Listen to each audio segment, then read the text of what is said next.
Oh, hello everybody. Welcome to part 5 of the YNTAAY minis of my theater playbill collection. When last we left off, it was a long time ago since we did one of these. It was Thoroughly Modern Millie, and the date was October 25th, 2003, the 2 p.m. show. That was a Saturday matinee. And so I saw Thoroughly Modern Millie at the Marquee Theater on Broadway. This was with Sutton Foster, and Leslie Uggams was in it, and Delta Burke had gone into the Harriet Harris track. You remember the evil woman who would kidnap the young girls that stayed at her boarding house or whatever, and she would say, "So sad to be so alone in the world." Christian Borle was in the cast too. Of course, in those days I didn't know too much about who Christian Borle really was. He would go on to be in Smash and Falsettos and so many things. But yes, so I saw Thoroughly Modern Millie and thoroughly enjoyed it. What else? I saw The Boy from Oz at the Imperial Theater. That was that night. That was October 25th, 2003. I went with my friend Rob because we went to New York, and he's a theater critic. And yeah, so we went to the Imperial, and he knew Stephanie J. Block, who was playing Liza Minnelli. And I just loved, I loved The Boy from Oz more when I saw it at a small theater, at the Celebration Theater in Hollywood. But of course, this was Hugh Jackman, so you can't go wrong with Mr. Hugh Jackman. He was amazing. But as the show, it wasn't my favorite show on the planet. It was entertaining, and Stephanie J. Block was wonderful as Liza. We got to go back and meet her afterwards in her dressing room. That cast also included Beth Fowler, Isabel Keating, Jared Emick. Yeah, so excellent. And then I also saw Forbidden Broadway, the 20th anniversary celebration. And this was at the Douglas Fairbanks Theater. I've seen several other of the Forbidden Broadway shows. They're always fun. I think this was the last time I saw one of these. This was, of course, off-Broadway. Look, in the playbill, they had an ad for Taboo, which was just about to start previews. I'll tell you about that when we get to it. That's the Boy George musical. And who was in this cast? Here's the cast for Forbidden Broadway 20th Anniversary Edition. Yeah. Always a classic if you can see that show, or one of its versions. Now then we saw Avenue Q, which was still brand new in those days. This was October 26, 2003. So I think it was still early in its run, right? It was before the Tonys, of course. This was the Sunday at 7 o'clock show. Now, I loved Avenue Q. It's one of my favorite musicals of all time. And this was at the Golden Theater. Now, Rob, if memory serves, did not enjoy it. He said it was not a Broadway musical. I said it's on Broadway, hence it is. This was the original cast. He's a little older than me, and I think that since he didn't grow up with Sesame Street, it didn't mean as much to him. But for people who were around my age and who were born the same year as Sesame Street, so I sort of grew up with it, it really hit home. And it was still the original cast, John Tartaglia and everybody. And yeah, where is that? Is that everybody? Well, anyway, there they all are. And Harada, am I saying her name right? Wonderful, wonderful show. Just love it. Now, we also saw on Monday Wicked. Now, I think on my last video I told you that we saw Wicked at the preview. So what happened was we were supposed to go see Taboo on the Monday night, and then we were leaving town the next day, on Tuesday. And so we were going to go to Taboo, and they canceled the first several previews. So we didn't get to go see Taboo on this visit, and we were devastated. Now, Rob went to see Never Gonna Dance, I believe, and I went back to see Wicked again.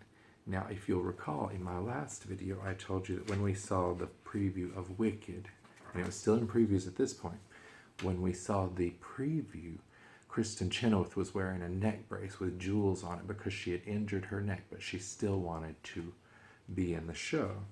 So this one, everybody was in it. Kristen no longer had the neck brace on, so I still got to see a non-neck brace Golda.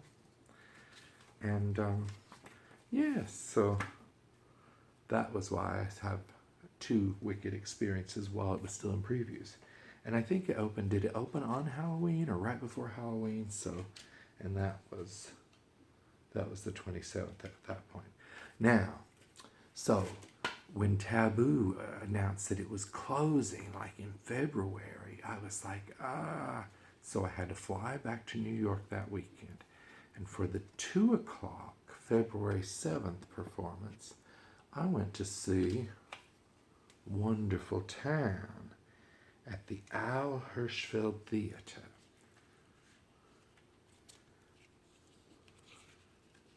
Yes. And so I loved Wonderful Town. It's a classic old musical. And, it's by Comden and Green, music by Leonard Bernstein. They did the lyrics, Comden and Green, Betty Comden and Adolph Green. Here's the cast, and everybody was in it. Donna Murphy, Jennifer Westfeldt. They had both missed some performances, but I got them both. Greg Edelman was in it. Oh, so many. Nancy Anderson. Just a wonderful show, I must say. So I saw that, and you know what was fun? Since I was all by myself that trip, I also went to see a show at 5 o'clock. Now, most of you know that Broadway shows are like 2.5 hours because you do the intermission and then first and second act. So in general, just 2.5 hours. So I had to run from Wonderful Town, which was, of course, on 45th Street, and I had to hightail it all the way 1 block to Golda's balcony, which I saw at 5 o'clock on 44th Street. So here was Golda's balcony, a play, and it starred the great Tove Feldschuh as Golda Meir. Just a marvelous performance. This was a new play by William Gibson, new at the time. And here's the great Tove Feldschuh, and here is the playbill, of course. Now, this was at the Helen Hayes Theater.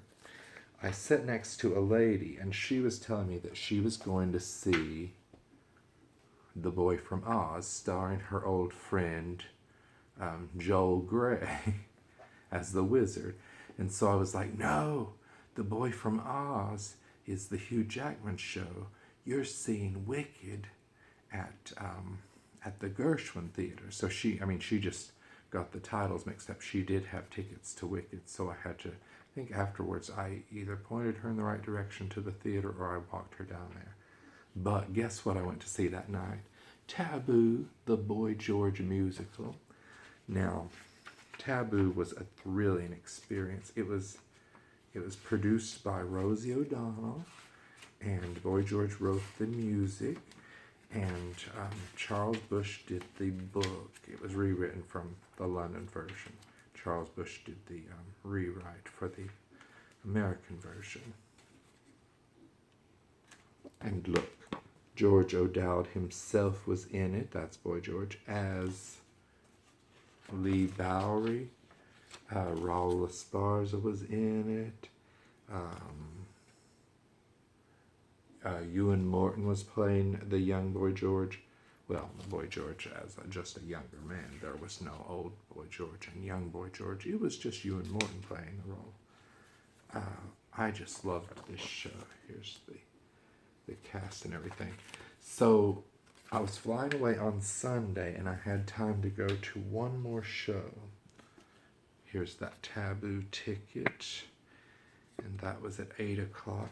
And then for Sunday, I went back and I saw Taboo again. I remember thinking that I would go see Avenue Q because I had loved it so much the previous visit. But I saw Taboo again, and somebody with a really big head was sitting in front of me because I had orchestra seats. What seats did I have? It was Orchestra J113, so right in front of me was a big-headed person. And then I look, and it was Rosie O'Donnell, the producer herself. Now, that was the final day of the show. There was a matinee at 2 o'clock, and then there was an evening performance that was going to be their final one.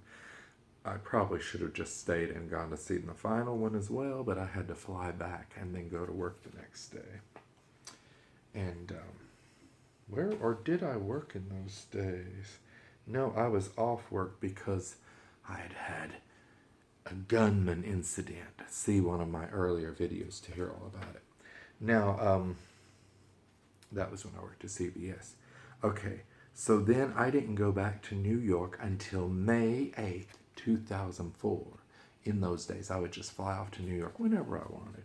And I saw Caroline or Change, a show that I just loved. It was at the Eugene O'Neill Theater. And, look at this. A slip fell out. You know, do you all keep these? I saved them because they're part of your history. The role of Joe Thibodeau, usually played by Marcus Carl Franklin, would be played by Siobhan Ruddy. And I'm sure he was wonderful. Everybody was so good in it. And it was, of course, by Tony Kushner and Janine Tesori. The great Tanya Pinkins starred as Caroline, the housekeeper. And look who else was in it. Chandra Wilson, who plays Dr. Bailey on Grey's Anatomy. Just thrilling. Larry Keith, who was on All My Children and who was in Titanic, he was in it as the grandfather. The great V.N. Cox was in it as the stepmother of the young boy. Oh, I just love this show. You know, it was about to open on Broadway before this whole coronavirus thing happened. It was going to be a revival. I'm sure it'll open later. I sure hope. I love Caroline or Change. Then I hightailed it all the way out to the Paper Mill Playhouse, and I saw Baby, which is an old musical from like 1984. I had always wanted to see Baby. Here's the playbill. Paper Mill Playhouse. It was playing March 31st to May 9th, 2004. And somebody's out. At this performance, the role of Danny Hooper, usually played by Chad Kimball, will be played by Julian Reyes. And I was very sad because I loved Chad Kimball from when he was Milky White. At this point, that's all I knew him from. In what was it? I'm looking for the poster over there, and I think I took it down. Yes, Milky White, Into the Woods, thank you. He was in the Vanessa Williams version that went to Broadway but stopped in Los Angeles on the way there. So that's how I knew him. Not personally. But it had a great cast. It had Carolee Carmello, it had Michael Rupert, Norm Lewis, LaShawns. I always had a LaShawns curse where every time I'd go see a show with LaShawns in it, she was always out. But this time I got to see LaShawns. So, yes, Baby was wonderful. If you see a production of that playing somewhere, you should go see it. In my next video, I'm going to start with Assassins. Okay, goodbye everybody.